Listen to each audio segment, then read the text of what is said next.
नमस्कार, न्यूज़ डंका में आप सभी का स्वागत है। मैं महेश विचारे। दोस्तों, 2014 में नरेंद्र मोदी ने जब प्रधानमंत्री पद की कमान संभाली, तभी से उन्होंने पत्रकारों से अपना नाता तोड़ दिया। कोई भी प्रेस कॉन्फ्रेंस वो नहीं करते हैं। ये अभी भी उनके बारे में सवाल बार बार उपस्थित किया जाता है। हाल ही में एक इंटरव्यू में भी उनको पूछा गया था कि आप पत्रकारों से प्रेस कॉन्फ्रेंस में क्यों बात नहीं करते, तो उन्होंने कहा था कि अब की पत्रकारिता जो है वो एजेंडा पत्रकारिता बनी हुई है, उसके वजह से मैं उनसे बात नहीं करना चाहता। क्योंकि एक एजेंडा सेट करने के लिए ये पत्रकार काम कर रहे हैं, किसी एजेंडे को लेकर, किसी नरेटिव को लेकर वो काम करते हैं, इसके वजह से मैं उनसे बात नहीं करना चाहता। लेकिन अभी जो चुनाव हुए उसमें उन्होंने अलग अलग चैनल्स को, अनेक वर्तमान पत्रों को उन्होंने इंटरव्यू दिए और खुलकर बात की। जो भी सवाल थे वो उन्होंने उसके जवाब दे दिए।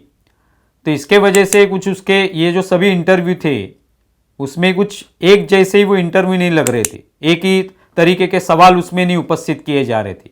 जो भी आपके मन में सवाल है वो पूछ लीजिए, उसके जो उत्तर है वो देने की कोशिश नरेंद्र मोदी ने की। अभी हाल ही में एक चर्चा हुई थी, लल्लन टॉप नाम का एक चैनल है उसके ऊपर। तो उसमें जो प्रख्यात पत्रकार हैं जो राजदीप सरदेसाई, उन्होंने एक उसी चर्चा में उपस्थित एक पत्रकार से सवाल पूछा कि क्या नरेंद्र मोदी जब इंटरव्यू देते हैं तब वो तैयार सवाल जो है वो मंगवाते हैं, आपको बताते हैं कि मुझे पहले सवाल बताइए, वो सवाल आने के बाद उसमें से वो तय करते हैं कि कौन से सवाल पूछने चाहिए। तो ऐसे कुछ होता है क्या?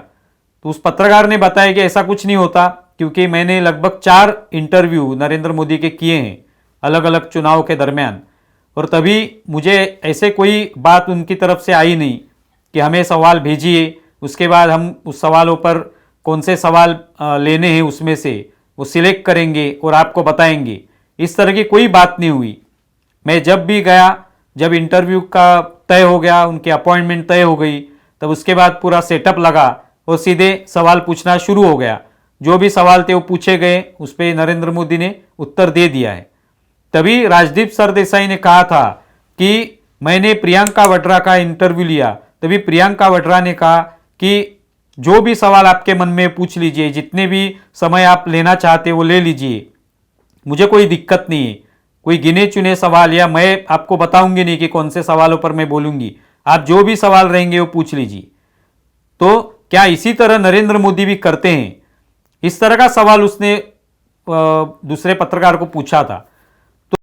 प्रियंका गांधी वाड्रा का जब मैंने इंटरव्यू किया, उन्होंने एक ही शर्त रखी कि जो इंटरव्यू मैं दूंगी उसको आप बिल्कुल एडिट नहीं करेंगे।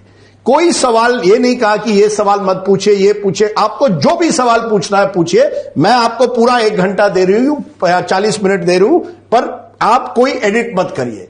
अब आप मुझे सच बताइए, प्रधानमंत्री का जब इंटरव्यू होता है आपको उनको सवाल पहले देने पड़ते थे या नहीं? प्रोटोकॉल्स भेजने की अगर राजदीप बात कर रहे हैं तो मुझे लगता है कि मेरे साथ ये उनका 2009 का एक इंटरव्यू है, 2012 का एक इंटरव्यू होगा और 19 का एक इंटरव्यू है, और मैं इस इंटरव्यू के दावे के साथ कहता हूं कि कोई सवाल नहीं भेजना पड़ता है जी। तो राजदीप सरदेसाई जब इस तरह का सवाल उपस्थित करते हैं तो उन्होंने ये बात ध्यान में रखनी चाहिए कि उन्होंने भी नरेंद्र मोदी का इंटरव्यू लिया है इससे पहले उनसे बात की है, तो वो जानते होंगे नरेंद्र मोदी किस तरह से पत्रकारों से बात करते हैं। क्या वो सवाल पहले मंगवाते हैं, पहले उसकी जांच होती है, उसके बाद उसके उत्तर दिए जाते हैं? क्या उनको मालूम नहीं है? उनके इंडिया टुडे इस चैनल के माध्यम से भी इंटरव्यू लिया गया, तभी राजदीप सरदेसाई नहीं थे, लेकिन दूसरे पत्रकारों ने नरेंद्र मोदी का इंटरव्यू किया है। तो क्या तभी उन्होंने इस तरह के सवाल मंगवाए थे? यह पूछ लेना चाहिए था। नरेंद्र मोदी भले ही पत्रकारों से प्रेस कॉन्फ्रेंस नहीं करते होंगे, लेकिन इंटरव्यू देते हैं, तो वैसे बहुत सारे इंटरव्यू उन्होंने अब तक दिए हैं, तो उन पत्रकारों से जानकारी ले सकते थे राजदीप सरदेसाई, लेकिन उन्होंने ली नहीं।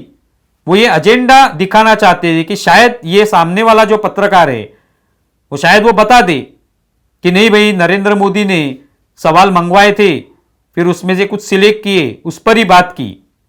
अगर वो पत्रकार ऐसे बोल देता तो तुरंत राजदीप सरदेसाई को आनंद हो जाता, खुशी मिलती कि देखिए हम लोग जो कह रहे थे पहले से कि नरेंद्र मोदी जो है ये पत्रकारों के प्रति अन्याय करते हैं, उनके सवालों के जवाब नहीं देना चाहते। लेकिन इस पत्रकार ने कह दिया स्पष्टता से कि मैंने 4 इंटरव्यू लिए, तभी कभी भी मुझे इस तरह का कोई प्रस्ताव उनकी तरफ से आया नहीं। बहुत सारे पत्रकारों ने इससे पहले भी कहा है, दूरदर्शन के पत्रकारों ने भी कहा है कि हम भी जब जाते हैं तो हमें अपॉइंटमेंट मिलती है, तभी हम जो मन में सवाल है, जो भी हमने लिखे हुए सवाल है वो पूछ लेते हैं। उसके जवाब देना न देना, किस तरह से देना, उनका काम है। उस पर बाद में आलोचना हो सकती है, उस पर अलग अलग चर्चाएं हो सकती है, लेकिन नरेंद्र मोदी ने कभी भी सवाल मुझे कौन से पूछने चाहिए ये बताया है पत्रकारों को, ऐसा मामला कभी भी सामने नहीं आया। तो राजदीप सरदेसाई एजेंडा फिक्स करना चाहते हैं, लेकिन उस पत्रकार ने उनकी जो कोशिश थी इस पर पानी फेर दिया।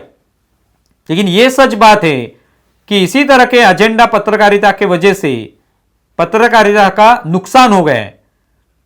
बार बार हमें जो चाहिए वो सवाल हम लोग पूछेंगे और उसके लिए नरेंद्र मोदी हमारे सामने चाहिए। नरेंद्र मोदी को हम हर तरह के सवाल पूछेंगे, लेकिन बाकी उनके विपक्ष में जो पार्टियां हैं, जो कभी सत्ता में थी, उनको इस तरह के सवाल नहीं पूछे गए, उनको पूछने की हिम्मत नहीं। प्रियंका वाड्रा जो कि आज सेक्रेटरी है उनकी पार्टी की, लेकिन वो कोई उम्मीदवार नहीं है, लेकिन उनसे सवाल पूछे जाते हैं। राहुल गांधी से सवाल पूछने का कोई बात नहीं होती।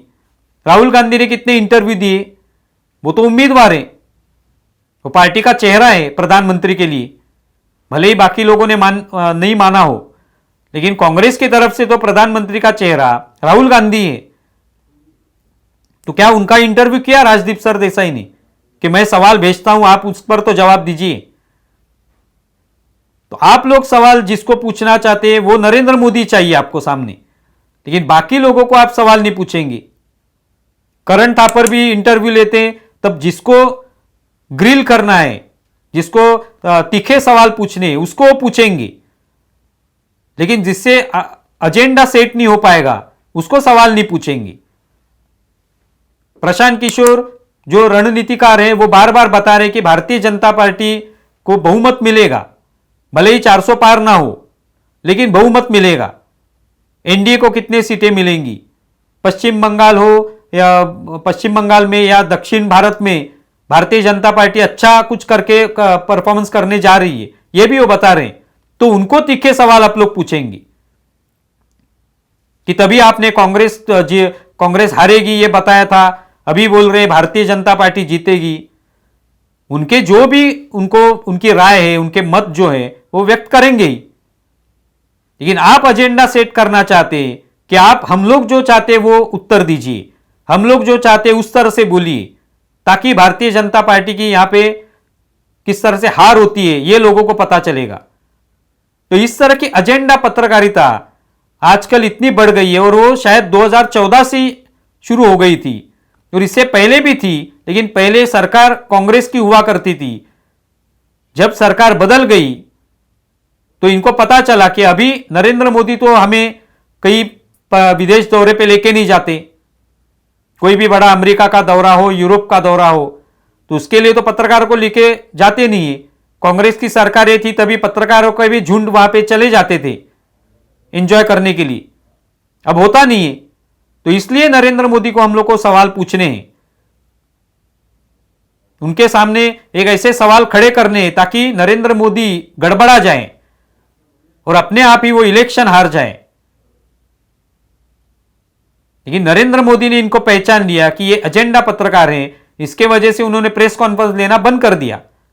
वैसे भी प्रेस कॉन्फ्रेंस ना लेने के बावजूद भी सभी पत्रकार जो एजेंडा पत्रकारिता करते हैं वो नरेंद्र मोदी के खिलाफ अलग अलग न्यूज फैलाते ही हैं अपने तरीके से, लेकिन उससे नरेंद्र मोदी का कुछ भी बिगड़ा नहीं।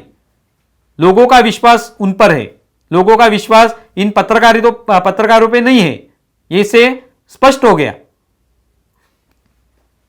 तो ये राजदीप सरदेसाई की ये जो पत्रकारिता की व्याख्या है, इस पर एक तरीके से दूसरे पत्रकार ने पानी फेर दिया, उनकी असलियत जो है वो सामने लाई। आप इसके बारे में क्या सोचते हैं ज़रूर बताएं। हमारा वीडियो ज़्यादा से ज़्यादा शेयर करें और हमारा यूट्यूब चैनल सब्सक्राइब करें। धन्यवाद।